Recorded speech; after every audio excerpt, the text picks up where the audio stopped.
Apéro preview Nuggets Wolves. 4 preview en quelques jours. Voilà.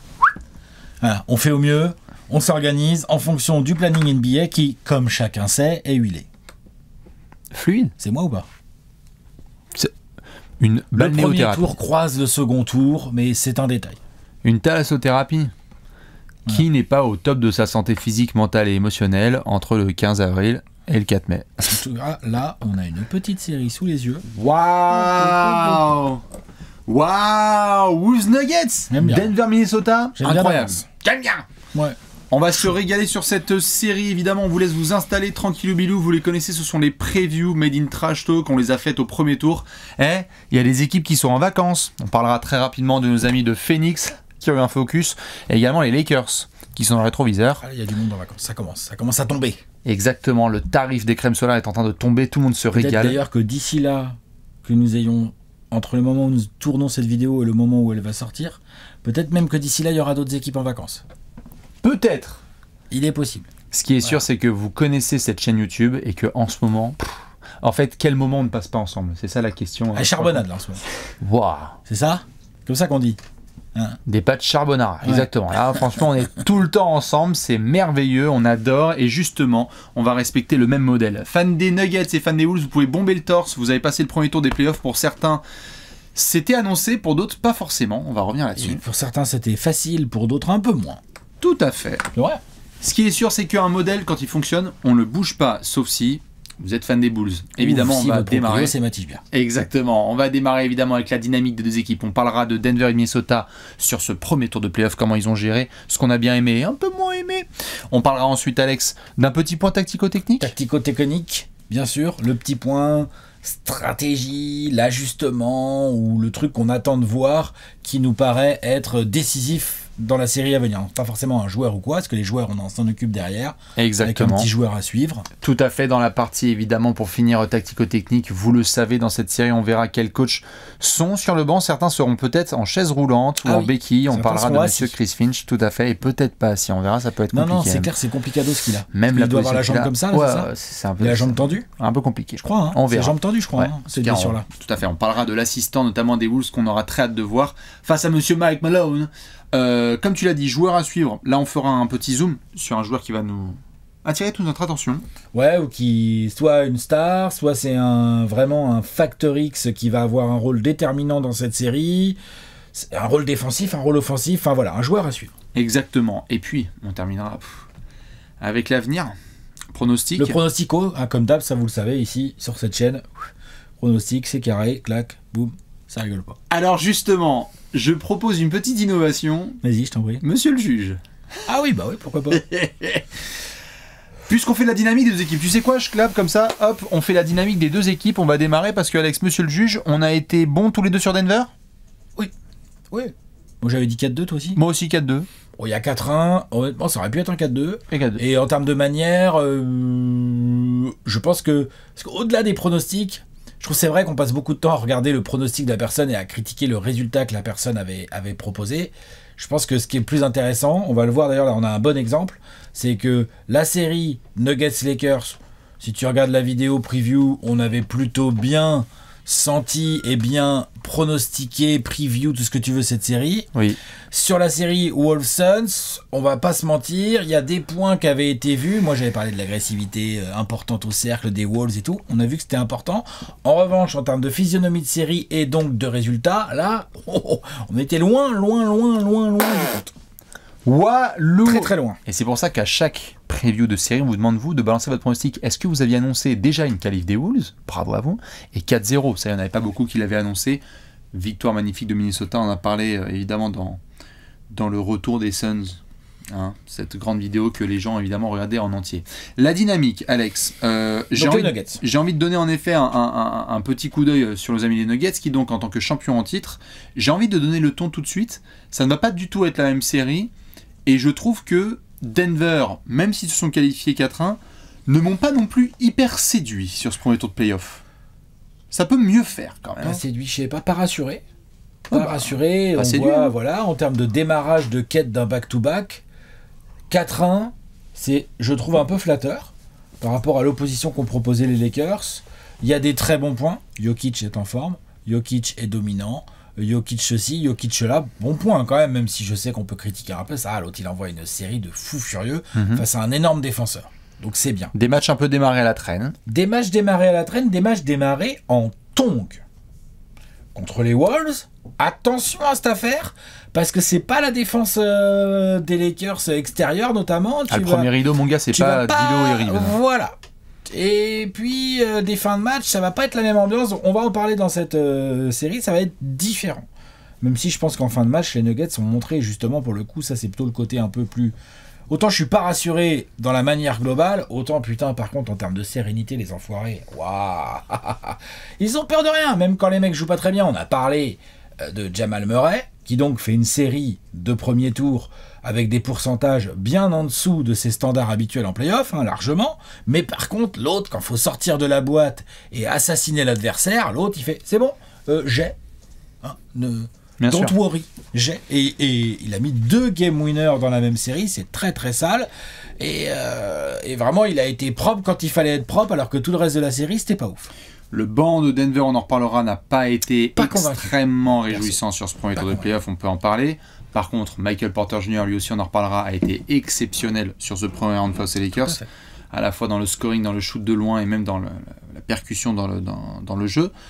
C'est un champion en titre qui, pour moi, a validé son premier tour, mais bizarrement, peut-être que c'est que moi, mais j'ai l'impression qu'ils n'ont pas vraiment lancé leur play-off. Tout à fait, et un dernier point, enfin peut-être pas le dernier, mais un autre point, parce qu'on vient de parler de Murray, il y a quand même eu cette petite alerte autour de son mollet. Alors visiblement ça allait, vu qu'il a joué le Game 5, mais enfin, c'est quand même à surveiller, parce que d'après des infos qui sont arrivées jusqu'à nous, il aurait joué sur un mollet un peu où il a un peu mal, ça tire un peu, quoi. Bien sûr, bien sûr, bien sûr. À surveiller de ouf, ça. Tout à fait, à surveiller. Et évidemment, moi perso, pour finir cette dynamique des deux équipes, comment ne pas parler de Wolves Nuggets dans l'ensemble de cette potentielle future rivalité, 2 équipes de la même division qui se sont rencontrées en play-off l'année dernière, on s'en souvient. Pas de Jaden McDaniels, puisque le mur était un petit peu trop proche de son point. Pas de Rudy Gobert, enfin pas au premier match. Si, non, c'est au play-in. Si, ouais, je crois qu'il y a eu surtout du Nasrid. Je crois que c'est Nasrid notamment qui a été. Et Jaden McDaniels, sur qui on n'a pas pu compter. Donc difficile de se baser sur cette série. Mais Alex, t'avais été vachement séduit notamment par le fight des Wolves face à ces Nuggets. J'étais pas le seul, on était plusieurs. On était là, genre, ils ont pris 4-1. Je dis toi, mais évidemment, ils ont pris 4-1, mais ils ont envoyé une série correcte. Sachant qu'il n'y avait pas les mêmes joueurs. Et là, sur la saison régulière, même s'ils se sont affrontés 4 fois, difficile de se baser là-dessus pour plusieurs raisons. Plusieurs absences. Parfois, c'est intéressant. Là, malheureusement, il n'y a pas eu trop de matchs sur lesquels on a vu les effectifs à la fois en forme et au complet. Je suis d'accord, mais tu vois, sur le Suns Wolves, on s'est un peu basé là-dessus. On a vu que c'était pas hyper fiable. Bien sûr. Donc, non, les Wolves, à moins que tu veuilles continuer sur les Nuggets. Non, dynamique des Wolves. C'est bon, je crois, non, la dynamique des Wolves, c'est comment? C'est l'équipe. C'est propre, non? C'est l'équipe avec. On pourra débattre après avec le Thunder, en effet, mais Minnesota est l'équipe qui est le plus en confiance en sortie de ce premier tour au moment où on parle. Au moment où on parle, le Thunder c'est pas mal quand même. Oui, j'ai dit, il y a le Thunder qui peut débattre, mais sinon Minnesota, ils ont quand même, il y a tout. Parce que, ok, ici on va en reparler en sachant s'ils vont affronter les Mavs ou les Clippers, mais ils savent, le Thunder, qu'ils ont fait une super série, ils ont vachement bien défendu face à des Pélicans qui n'étaient pas au complet. Il n'y avait même pas Zion. Il manque leur meilleur joueur. Minnesota, tu as étrié, et comme Alex l'a bien souligné dans la vidéo que vous avez tous vue, tu as étrié des Suns qui étaient au complet.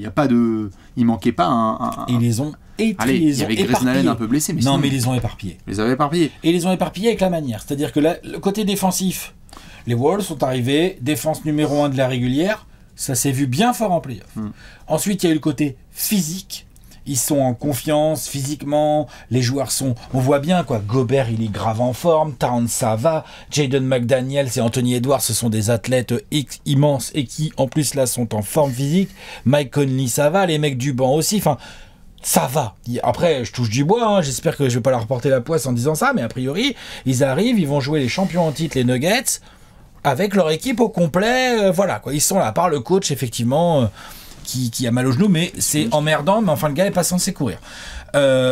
Et ensuite, offensivement, ils se sont vachement rassurés par rapport à certains doutes qu'on avait. Alors tu les as mis en confiance. Hein. La défense des Suns, c'est cool là-dessus. Hein, ça, c'est agréable de jouer les Suns pour ça. Tu veux une rampe de lancement? Mais en même temps, genre, on a beaucoup parlé de la série offensive d'Anthony Edwards, mais la série offensive de Rudy Gobert ou de Karl Anthony Towns, c'est parfait pour se mettre en confiance. Quoi.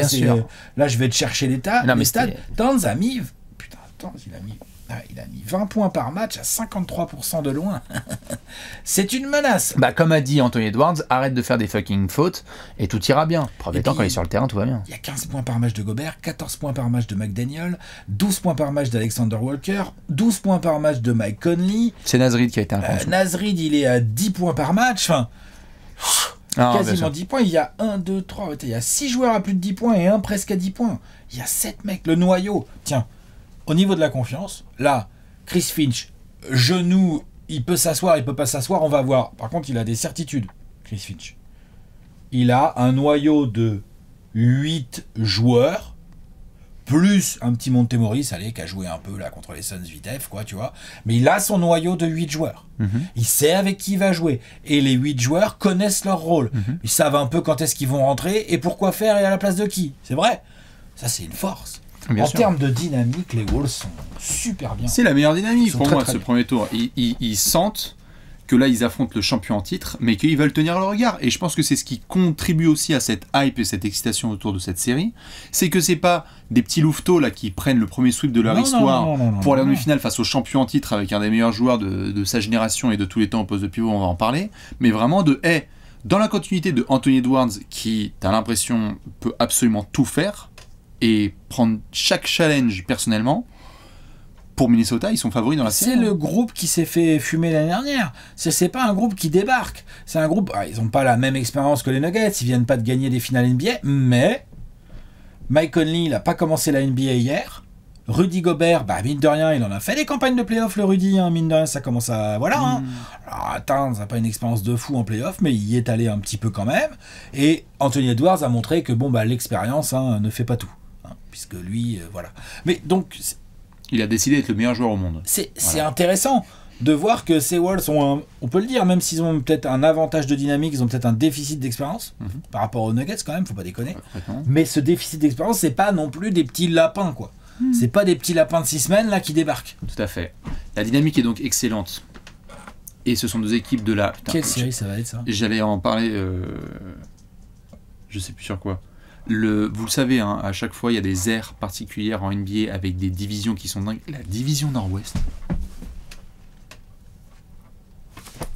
Enfin, il y a le Jazz et les Blazers quand même dedans. C'est pas non plus... Non, mais les trois meilleures équipes de l'Ouest sont la Nord-Ouest. Oui, cette année. Et franchement, il y a un écart. Je veux dire, là, sur le premier tour, ils ont montré que ce sont les 3 meilleures équipes. C'est d'une violence inouïe. Bref, petite transition. Dynamique, on est bon? Ouais, je pense, ouais. En souhaitant le meilleur établissement possible à Monsieur Chris Finch, tout à fait. Et comme certains l'ont peut-être entendu, je l'ai dit, on ressortira cette expression, c'est le Team Connellyco, cette série. C'est vrai. Puisque Tim Connelly a été l'architecte de ces Nuggets, notamment pour aller jusqu'au titre, et il a changé de projet pour aller à Minnesota, essayer de faire mieux, voire déjà... Aussi bien, voire mieux, ce serait déjà pas mal. Ah, aussi bien, ce serait super. Donc on va reparler plus d'une fois de Monsieur Tim Connelly, c'est quand même hyper intéressant. Point tactico? Allez, on envoie le hashtag. Hashtag tactico-technique, hashtag on est dans le bureau de Dédèche. Dans cette section, c'est très simple, il y a un aspect du jeu qui va nous attirer plus que d'autres. Qu'est-ce que vous avez regardé de très très près dans cette série hyper excitante? Alex, c'est quoi ton point tactico-technique? Il y a énormément de points tactiques qu'il va falloir surveiller dans cette série. C'est une série très tactique, mine de rien. Avec une très très grosse défense, une défense qui est capable de s'adapter. Les Nuggets sont capables d'avoir une très grosse attaque. Les Wolves ont demande à voir, mais ils ont un joueur exceptionnel. Enfin, énormément de points tacticaux. Non, moi je vais regarder les rotations à travers la bataille des bancs. C'est-à-dire que les coachs vont avoir des choix à faire. On voit bien qu'ils ont déjà des certitudes, les deux, Mike Malone et Chris Finch.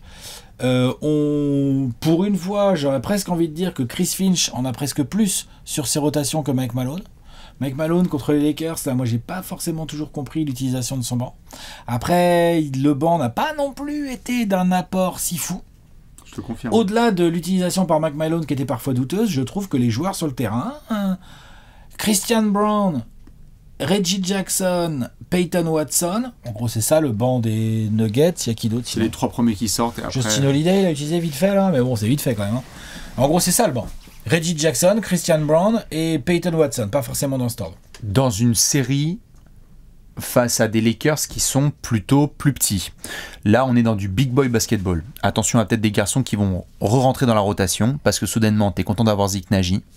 Je pense pas que DeAndre Jordan soudainement va avoir 25 minutes de jeu, mais peut-être, je ne mettrai pas de côté le fait que des garçons de très grande taille rentrent parce que Minnesota, c'est des belles montagnes. Tout à fait, et c'est là où je voulais en venir à travers les bancs. En termes de 5 majeurs, ça va se répondre assez bien si tu regardes les tailles. Je veux dire, Jokic, voilà, il a Gobert quand même sur lui. Ça, en termes de taille et de physique, les deux c'est différent, mais ils peuvent se causer.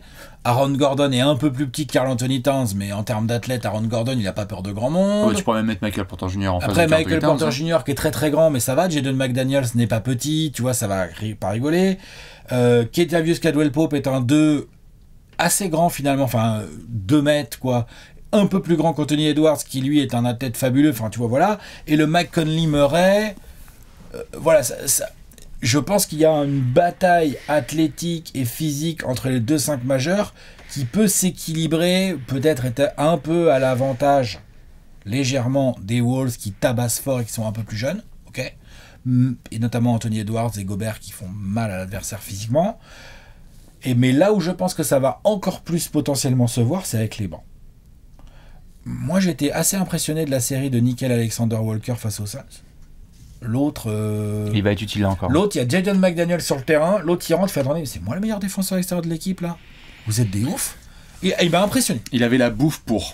Voilà. Ah oui, par contre, oui. Mais là, il peut être vachement utile. Ben, c'est ça. Il peut rentrer et on va lui dire, tiens, allez, c'est toi, là. Pendant 4 minutes, c'est toi qui es sur Murray en premier rideau. Il l'a montré l'année dernière. Tu vois, c'est pas facile, mais il va avoir des responsabilités. Ah, c'est pas facile d'être en premier rideau sur Jamal Murray avec Jokic qui a la balle, qui vient faire un écran, machin. On sait que c'est pas facile, mais il a, entre lui, Jaden McDaniels, Anthony Edwards et Mike Conley, ils ont un rôle important de premier rideau qui met de l'intensité défensive. Et quand on voit ce qu'ils ont été capables de faire avec, certes, une équipe mal organisée, mais des joueurs talentueux individuellement comme Devin Booker, Kevin Durant ou Bradley Beal et tout, putain, on se dit, ok, ils sont capables d'être régionaux. À ça, tu ajoutes Kyle Anderson, qui est pas un mec petit, qui est un mec intelligent, qui est pas un athlète de ouf, mais qui est pas du tout petit, et Naz Reid. Naz Reid qui est costaud, qui, en plus de son shoot extérieur quand ça veut tomber dedans, est quand même un joueur assez costaud, qui peut aller chercher du rebond et tout. Bon, après, je sais pas ce qu'on fera de Monte Morris, on verra s'il est utilisé, pas utilisé, je vous dis, c'est vraiment le 9e homme, mais ce 8...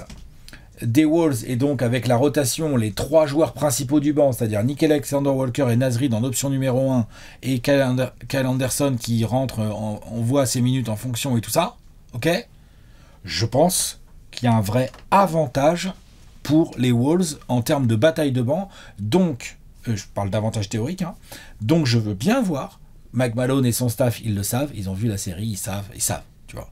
Donc je veux bien voir comment ils vont utiliser et préparer Christian Brown, Reggie Jackson et Peyton Watson pour éviter que les non-Jokic minutes ou les minutes un peu où il y a un peu plus de banc et tout, ça soit vraiment des gouffres en termes de différentiel pour eux.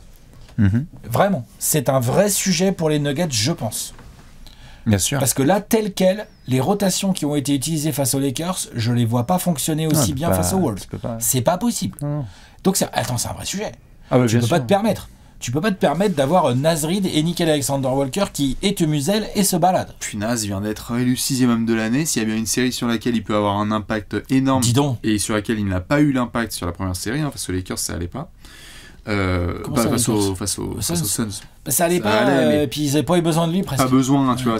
Mais je suis d'accord. Je veux dire, il a eu la coronation avec ce titre de 6e homme de l'année. C'est à lui vraiment d'avoir cet impact sur plusieurs matchs de la série où tu te dis c'était le Naz Reid game, c'était les matchs où on va voir après match-up par match-up comment certains joueurs vont tenir à l'intérieur en termes de fautes prises, parce que ok, on s'est marré sur Anthony Edwards qui dit à Anthony Towns ne fais pas de faute, ça va pas être la même match-up là, genre les Nuggets ils vont peut-être un peu mieux cibler aussi pour essayer de faire des fautes sur du Anthony Towns notamment, on va en reparler dans une autre section, et à ce moment-là Naz Reid va avoir un rôle énorme à jouer, énorme à jouer. Et t'as raison, dans les rotations, ça va être très important. Les Nuggets, à mon goût, et j'espère que c'est pas ton point tactique. Vas-y, j'ai une stat sur les lancers. Oh, c'est bon, vas-y. Enfin, vas-y. Les Wolves, en 4 matchs, ils ont eu 114 lancers francs contre les Suns. C'est 28 par match, un peu plus. Les Nuggets, ils ont eu quoi, 13 16 par match. 79 en 5 matchs. Je crois qu'ils avaient eu 13 lancés sur la série face aux Lakers. 79 en 5 matchs. 16 par match. C'est un gros différentiel. Ah non. Les Nuggets le savent et je pense qu'ils sont capables d'améliorer ça pour justement aller choper le côté Gobert sort pour 2 fautes, Karl Anthony Towns c'est bien et tout machin.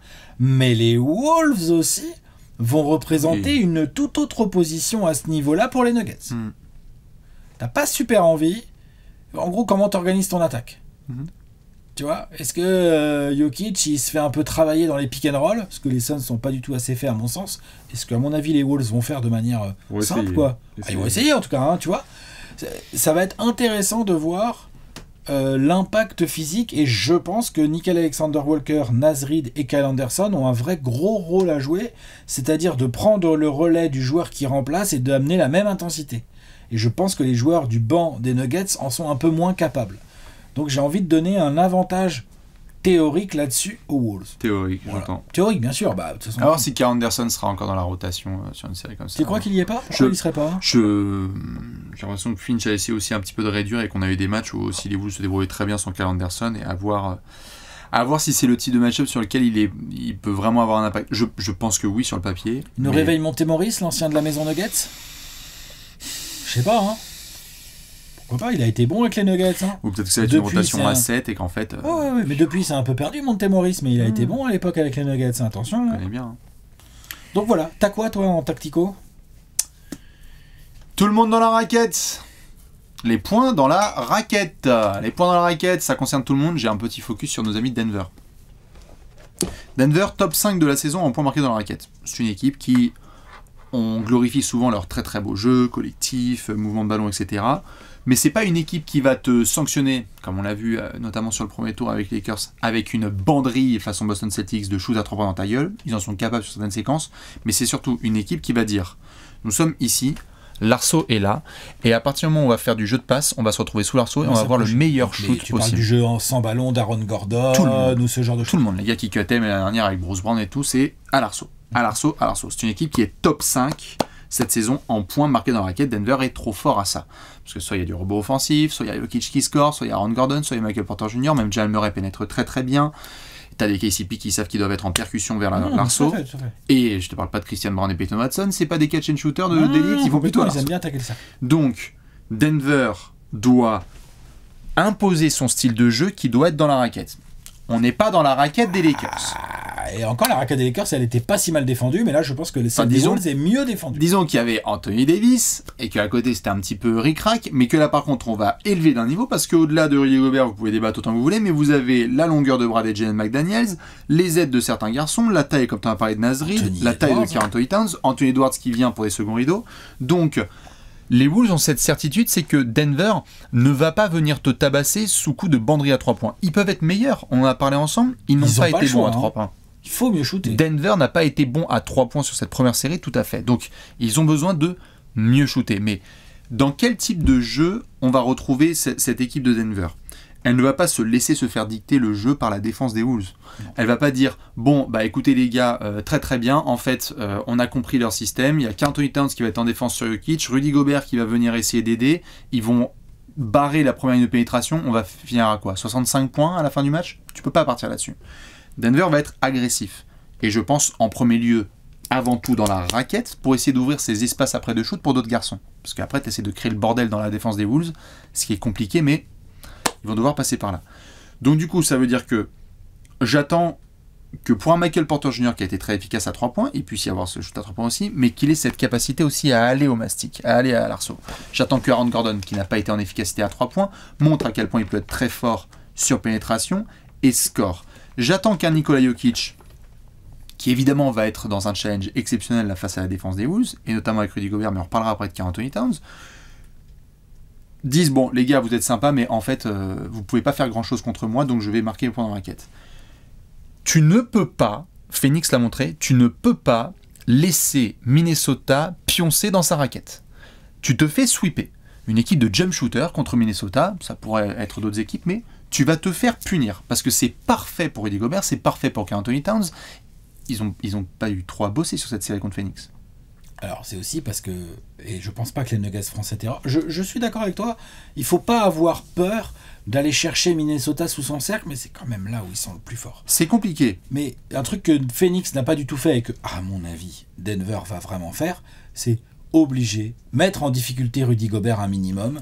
Tu ne peux pas laisser les Wolves et Rudy Gobert s'installer comme ça tout le temps sur demi-terrain et peinard. Non, là, tu peux être sûr que les porteurs de balles, que ce soit Jokic ou Jamal Murray, les porteurs de balles principaux des Nuggets, vont amener et forcer Rudy Gobert à être un peu loin de son cercle, dans des écrans, dans des pick and roll, dans des dribble and off et ce que tu veux, pour au moins le mettre dans une zone où il est un peu moins confort. Et c'est là Parce que là, le problème des Suns, c'est ça. Tiens. Bien sûr. Rudy, il a fait une série de fous et magnifique à lui. Extraordinaire, mais c'était parfait pour lui. C'était sa zone de confort. Mec, il a jamais été saoulé, on l'a jamais emmerdé, quoi. Et c'est pour ça que là, Minnesota a parfaitement compris la manière d'utiliser extrêmement bien Rudy Gobert, c'est de faire comme ça. Et que les premiers éléments, moi, que j'ai l'impression de comprendre sur la série à venir, c'est que c'est plutôt Karl Anthony Towns qui pourrait se retrouver en premier rideau, en premier match-up individuel sur Nikola Jokic. Pour être au large dans les écrans, quoi.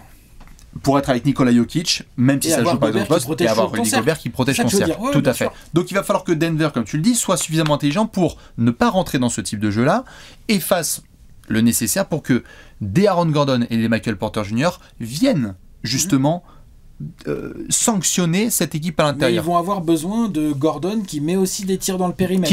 Si Rudy, du coup, est en protection, mais est obligé de sortir sur du Aaron Gordon parce qu'il vient d'en mettre deux et que ça rentre un peu, déjà, ça fait chier la défense des Wolves. Exactement, c'est très compliqué. Mais je veux savoir qu'est-ce qui mène à quoi.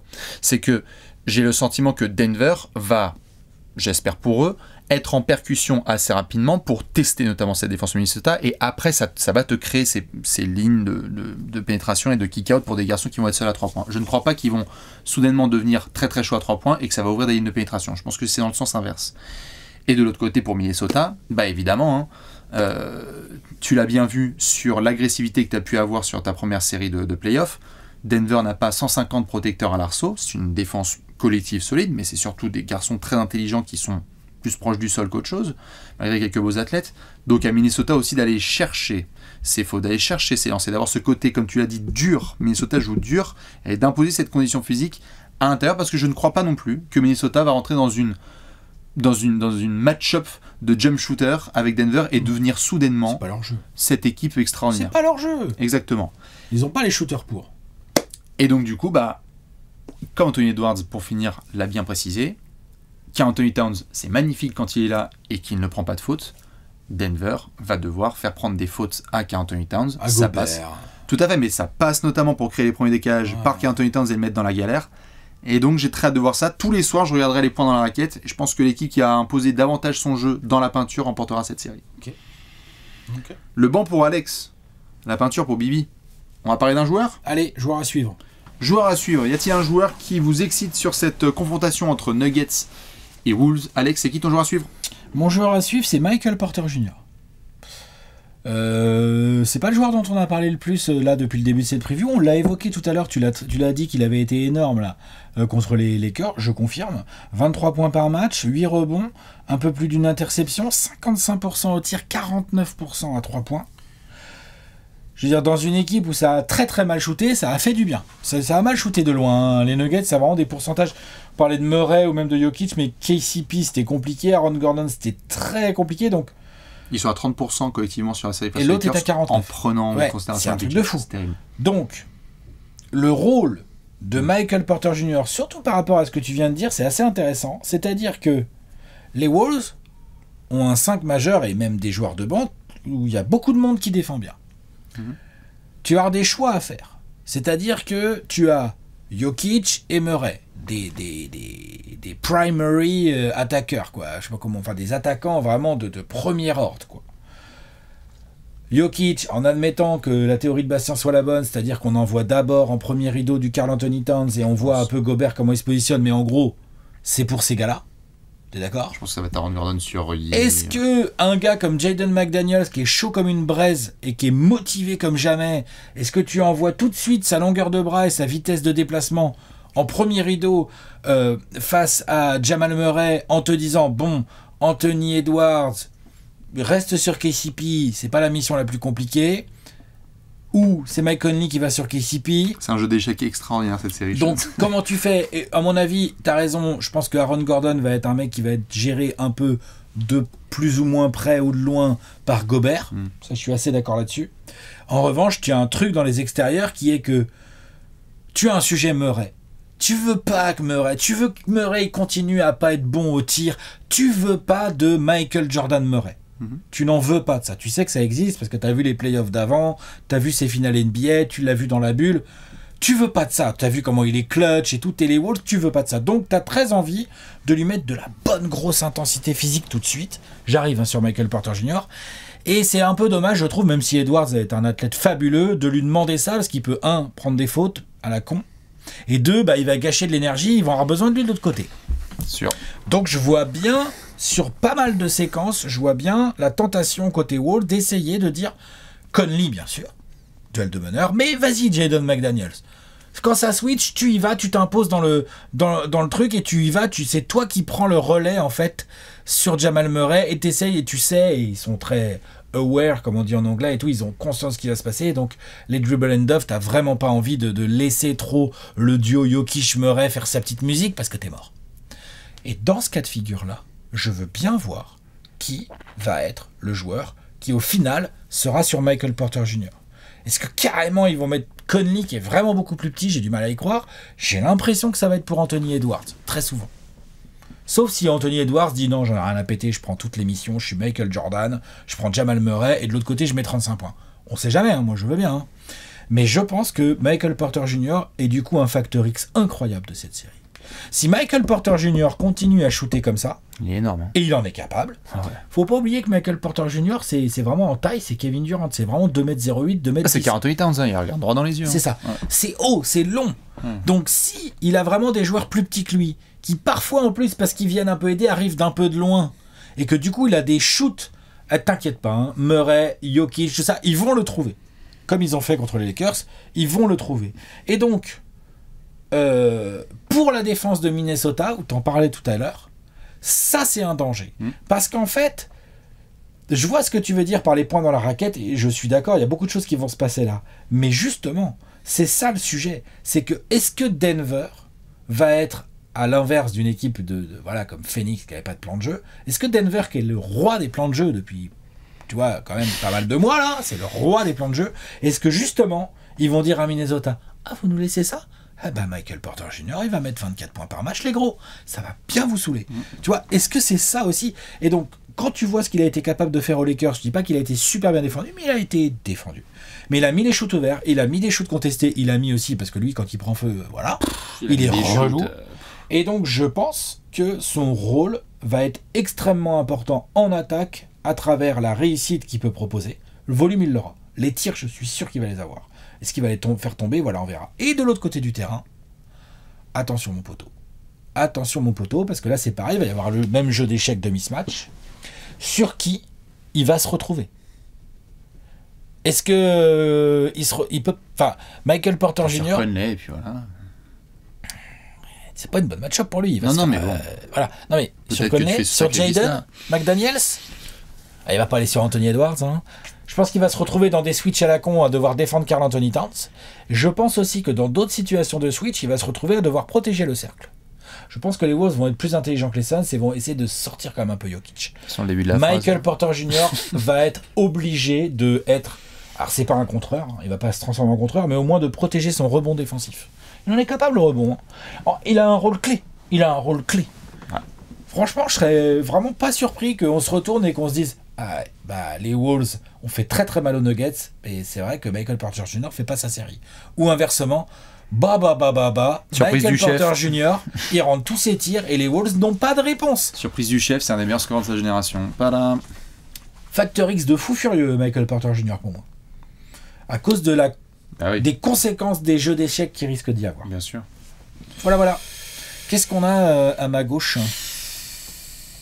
Monsieur Rudy Gobert, en une phrase, évidemment je vais devoir déployer, c'est le plus gros challenge de la carrière de Rudy Gobert qui arrive là dans une série de playoffs et dans l'ensemble, ouais, je pense, de sa carrière. Quand tu vois ce que vient de prendre Anthony Davis. Prenons le constat de base. Quand on vient de voir ce que vient de se prendre Anthony Davis. Ouais, hein. Et on a parlé, et là je vais le repréciser, on va voir comment Minnesota décide de garder un Jokic, notamment avec du Karl Anthony Towns en premier rideau, et essayer de bien mettre Rudy Gobert dans ses positions préférentielles. Spoiler, ce ne sont pas les Phoenix Suns. Ça veut dire que là, s'il y a bien une équipe... non mais tu vois, Denver, s'il y a bien une équipe qui va être consciente des forces et des faiblesses d'en face et qui va vouloir appuyer là où ça fait mal, Rudy va sortir sur les pick and ce roll, sont les Denver Nuggets. Ça, c'est sûr. Au moment où on parle, on connaît le constat. Rudy Gobert avec une saison de défenseur de l'année qui va probablement recevoir son trophée pendant la série. Nikola Jokic en pleine série qui, si ça se trouve, va recevoir son trophée de MVP. Je préfère poser les bases tout de suite. C'est le plus gros challenge de la carrière de Rudy. Ce n'est pas une match-up uniquement en 1 contre 1. On va tabasser cet aspect-là non-stop. Moi, je suis le premier à le répéter parce qu'il y aura évidemment des match-up de Rudy en défense. Tu peux pas défendre sur Jokic en 1 contre 1. Mais tu ne vas pas faire en 1 contre 1, ce n'est pas possible. Donc, Rudy le sait. Il va devoir faire une série proche de la perfection de son point de vue. Ça veut dire quoi? Ça veut dire que, mon cher Rudy, lorsqu'on a des Eurostep tentés en contre-attaque face aux Suns, ça passe. Contre Denver, tu te prends 3 points dans la tête et il y a temps mort derrière. On n'est pas sur le même type d'adversaire. Je suis désolé pour tes Suns, mais je pense que tu pourras... avec le contre-attaque, j'ai pas compris. Ça veut dire que Rudy Gobert s'est permis, et j'ai bien apprécié certaines petites fantaisies offensives sur la série contre Phoenix. Je ne pense pas que ça passera face à une équipe aussi disciplinée et intelligente que les Nuggets. Je comprends, ok. Ouais.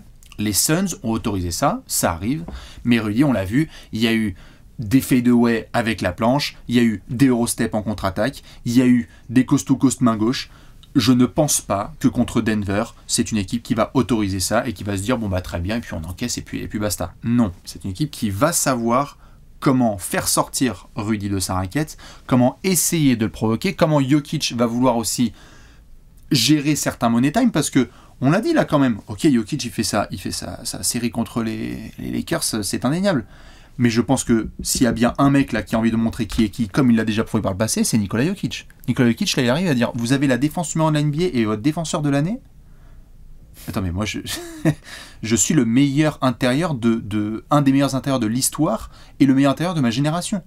Donc, vous êtes sympas les petits loulous, mais en fait, je vais m'occuper de vous. J'ai des courses de poney qui m'attendent, j'ai pas que ça à faire. J'ai pas le temps pour vos conneries. Ouais, parce que c'est un peu ça aussi. Exactement. Et donc, j'en reviens à ce qui s'était passé l'année dernière. Super fight de Rudy dans la série contre Nikola Jokic. Ouais. Ça avait été super. Il y a certains templates à reprendre de ça la saison dernière. Mais le sérieux de Rudy Gobert défensivement. L'application au lancer franc, parce qu'il y a des joueurs de Denver aussi qui vont vouloir l'envoyer parfois sur la ligne. Le moins d'erreurs possible en attaque. Pas de tentative de passe à la con. Passe un peu fancy parfois. Il s'est amélioré dans la lecture du jeu, mais pas de passe un peu fancy parce que on n'est pas sur une défense moyenne, on est sur une défense qui est capable d'être élite en bien Denver. Poser des gros écrans et rouler. Bien poser des écrans Denver, et rouler, tout à fait. C'est vrai, hein. Catcher la balle et finir, tout à fait. Être sérieux. Et non seulement ça, c'est match par match, mais en plus c'est au cours de la série, parce que combien de personnes, au-delà de la France, mais aux US, vont vouloir voir Jokic mettre une sauce à Rudy? Bien sûr. C'est une évidence. Tout le monde va vouloir voir ça. Et c'est pas contre Rudy Gobert, c'est qu'on prend un pivot all-time face à un défenseur all-time. Ça va nous rappeler des Hakim versus David bien ou des sûr, trucs comme ça. Ça rappelle pas que des bons souvenirs à tout le monde. Et ça rappelle pas que des bons souvenirs à tout le monde, tout à fait, je te confirme. Donc, Rudy Gobert, c'est maintenant que ça se joue.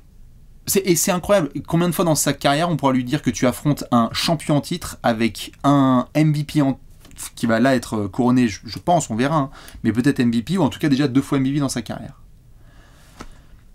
Rudy, il y a une opportunité exceptionnelle à saisir là. Ah, je suis d'accord, hein, gros joueur à suivre. Et comme j'ai dit dans les points dans la peinture, il y a beaucoup de gens qui vont monter sur Rudy. Ne serait-ce que sécuriser bien le rebond. Mais oui, et tout. Il y a un taf de malade. Trop de trucs et des gars qui vont vouloir lui remonter dessus. Tous. AG, Murray et tout et compagnie. Bref. Fascinant. Rudy Gobert pour Bibi, Monsieur Michael Porter Jr. pour Alex.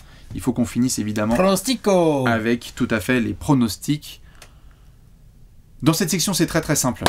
On va devoir vous raconter l'avenir, mais surtout, Alex, on fait des rappels. Comme vous le voyez sur le magnifique bandeau jaune qui s'affiche en bas de votre écran, les jeux d'argent sont interdits aux moins de 18 ans, ça vous le savez. Ce que vous ne savez peut-être pas si c'est la première fois que vous regardez une vidéo de Trash Talk, c'est qu'il ne faut pas miser l'argent que vous ne pouvez pas vous permettre de perdre. Conseil, 100% de réussite. Exactement. Hashtag faites pas les bolos. Voilà, c'est ça, on fait gaffe. Maintenant, Alex, comme d'habitude, évidemment, je vais clapper dans mes mains et tu vas avoir l'équipe qui ira en finale de conférence, ton score et ton explication. C'est parti. Je pense que les Minnesota Timberwolves vont gagner cette série. 4-2, j'ai mis. J'ai mis 4-2, la cote qui s'affiche sur votre écran, elle est à 7, là, proposée par Paris en Sport. Je tiens à préciser qu'il y a des meilleures cotes, enfin meilleures, je veux dire plus basses, proposées dans cette série. On verra si on en parle avec Bastien ou pas. Et que cette cote à 7 pour un 4-2 des Wolves est la meilleure cote possible, enfin la plus basse cote possible pour Minnesota. Voilà. Puisque sinon tu as le 4-0 Wolves, mais il est à 20. Alors, chacun voilà. Ah mais double sweep, c'est tranquille. Pourquoi pas. En fait, je pense que là, ce rôle de outsider face aux champions en titre est un assez bon rôle pour ces Wolves. Je pense que ça va leur permettre de garder leur niveau de motivation et de détermination, un peu comme face aux Suns, où beaucoup de gens, dont moi, ont dit oui, c'est pas une bonne match-up pour les Wolves, tout ça, le talent, il est côté Suns et tout. On a bien senti que les Wolves sont arrivés dans cette série en mode n'importe quoi, on va vous les hacher menu là, vos gars là, bande de bouffons les observateurs, genre lol, Alex the Trash Talk. Voilà, mais lol, at Ball Never Lies. Mais ce que je veux dire, c'est que je pense qu'en termes de détermination, de motivation, en gros, je pense que mentalement, Chris Finch, il n'a pas grand-chose à faire pour vraiment, s'ils n'arrivent pas motivés sur une série comme ça. T'as parlé de Gobert et tout, enfin, Anthony Edwards, pardon, mais genre, tu vois, genre, il n'a pas envie de se faire manger la cerise par Murray, quoi, tu vois, il va jouer dur. Et tous les gars autour vont suivre. Je pense que la défense des Wolves, et évidemment qu'elle a exterminé, elle a annihilé l'attaque, la pseudo-attaque de Phoenix. Je pense que là, c'est un autre challenge. Il y a une équipe en face qui a un fond de jeu, un vrai mouvement de balle, un pivot all-time, un meneur trop clutch et tout. Mais je pense qu'elle a beaucoup d'arguments pour grave faire chier. Oui. Quand je vois ce qu'ont pu faire les Lakers, je me dis que les Wolves peuvent faire mieux. Et non seulement ils peuvent faire mieux, mais ils sont plus jeunes, plus athlétiques, plus physiques, plus, tu vois, à ce niveau-là. Après, ils ont peut-être pas LeBron et Anthony Davis qui ont fait des séries offensives de malades contre les Nuggets, mais Anthony Edwards a montré. Karl Anthony Towns, c'est un style différent, mais s'il met 20 points avec des pourcentages de fous furieux de loin, voilà, on va voir comment l'expérience de Mike Conley se traduit. T'as parlé, toi, du rôle de Naz Reid à un moment, quand moi j'ai parlé des bancs et tout. En fait, ce que je veux dire, c'est que je pense que pour beaucoup de gens, et notamment chez Paris Sport, les Nuggets sont favoris, les cotes le montrent.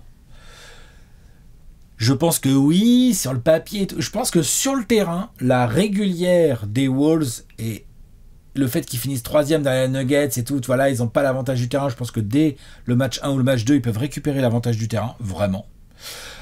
Et je pense que cette équipe a encore du seum de la série de l'année dernière, qu'on l'a dit, ils ont beaucoup d'armes, là ils sont au complet.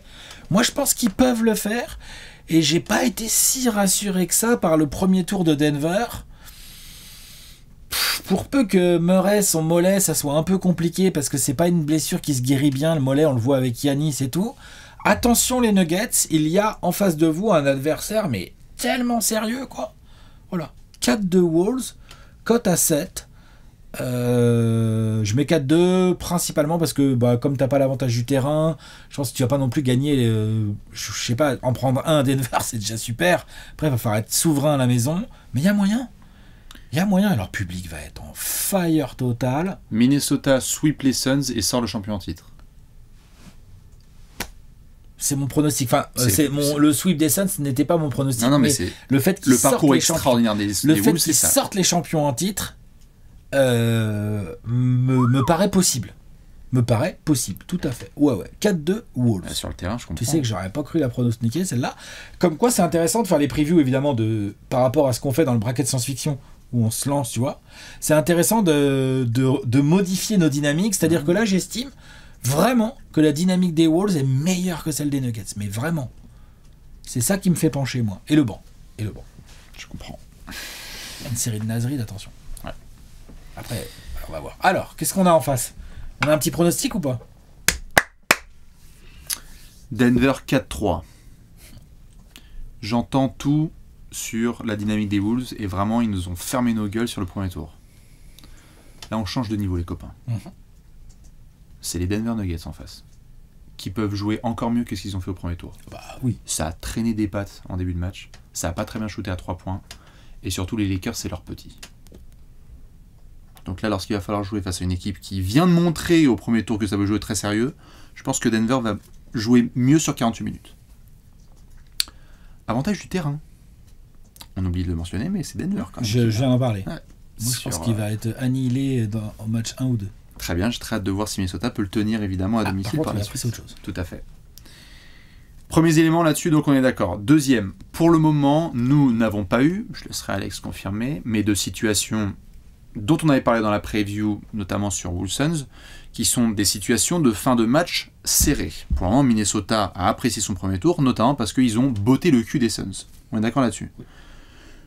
Une des situations les plus flippantes pour les fans de Minnesota, ils le savent, ce sont les fins de match. Une des équipes les plus violentes de toute la NBA, peut-être même la plus violente en fin de match de toute la planète basket, ce sont les Denver Nuggets. Je ne serais pas du tout étonné qu'on se retrouve dans une des plus belles séries de ces dernières années. J'ai trop hâte. Ne manquez aucun match de cette série. Vraiment. Tactiquement, c'est fascinant. Les match-ups sont fascinantes. Les joueurs, l'expérience de certains dont tu as parlé. J'ai des inquiétudes sur Jamal Murray et le mollet, comme tu as dit. Ouais. La véritable production du banc c'est relou, là. Tout à fait. La véritable production du banc de Denver, parce que vraiment, c'est un cran en dessous, là. Il va falloir que Mike Malone trouve des vraies solutions. Ou alors que les joueurs step up. Hein, tout à fait. Hein. Mais c'est pour ça aussi que j'annonce une série serrée. Hein. Je veux dire, ça se finit en 7. Par contre, vraiment Minnesota, magnifique saison, super premier tour. Là, on est probablement au devant d'un des meilleurs joueurs et pivots de tous les temps qui va devoir faire une quête de back-to-back en ayant l'avantage du terrain et en étant en pleine possession de ses moyens. Nikola Jokic, j'adore Karl Anthony Towns, j'adore Rudy Gobert, j'adore Naz Reid, mais je pense qu'ils vont finir dans la longue liste de ces intérieurs qui en fait vont dire, tu sais quoi, cette génération-là, c'était à Jokic. AD, il a dû rendre les armes, Rudy va rendre les armes. Et ils se seront bien battus, mais il y a un moment où Jokic, à lui seul, peut faire une série mais tellement dantesque que ça peut même pallier certaines absences offensives d'autres garçons ou des incertitudes autour de Jamal Murray. Bien sûr. Ça, c'est l'autre chose. Je pense qu'il y a une bataille de coach où on va voir ce que Finch ou assistant, parce que c'est quand même une situation un peu compromettante, on va voir face à Mike Malone ce que ça peut donner. Et puis j'ai envie surtout que Denver en fait hausse un petit peu le ton, parce que je répète, ils ne m'ont pas pleinement satisfait sur ce premier tour des playoffs et je pense qu'ils vont monter d'un cran. Et cette montée d'un cran, c'est quelque chose qui se découvre pour des équipes de playoffs qui parfois se disent que il suffit de dupliquer ce qu'on a fait au premier tour pour faire aussi bien, mais non, il faut continuer à monter de level. Je pense que le champion en titre va vraiment démarrer ses playoffs sur cette série. Ça va en 7. J'ai hyper hâte de regarder chaque match. Et je pense que sur un match en 7 à Denver avec Nikola Jokic à la maison, tu passes pas. Tout Anthony Edwards que t'as. Ça, je suis d'accord. D'ailleurs, c'est pour ça que j'ai mis 4-2. Ça se finit à Minnesota. Mais d'ailleurs, tu te rappelles dans une vidéo, je sais plus laquelle, où je disais, je vois pas qui va pouvoir prendre 4 matchs à ces Nuggets en playoff. Je peux pas non plus. Et ben là, ça y est. Je vois, moi. Moi, je peux pas. J'ai vu une série de premier tour qui m'a pas tant plu que ça de la part des Nuggets. Et j'ai vu des Wolves qui en fait m'ont semblé très forts sans surperformer. C'est-à-dire que je pense que les Wolves, t'as raison, ils ont botté le cul des Suns, mais en plus ils l'ont fait avec beaucoup de sérénité et sans, je pense pas qu'ils sont en sur-régime. Non. C'est ça que je veux dire. Tout à fait. Et donc, je trouve que Denver est en sur-régime. J'y crois vraiment. Ça, je suis d'accord. Mais j'y crois vraiment. Dites-nous, vous, ce que vous en pensez. Est-ce que c'est Denver ou est-ce que c'est Minnesota qui ira en finale de conférence? Le champion en titre reste-t-il dans la course au back-to-back ou bien Minnesota réalise l'upset, évidemment, puisqu'ils sont certes sur une bataille de 3. C'est deuxième contre troisième. Bon, après, oui, c'est quand même un upset parce que c'est le champion en titre. Tu sors le champion. Mais bien sûr, c'est surtout ça, en fait. C'est d'une violence inouïe. Dites-nous, ça va être extraordinaire. Game 1 ce samedi soir. Trop de regarder tout ça. On vous souhaite une magnifique série. On se retrouve très vite sur la chaîne YouTube Trash Talk. Des bisous. Ciao. Bisous.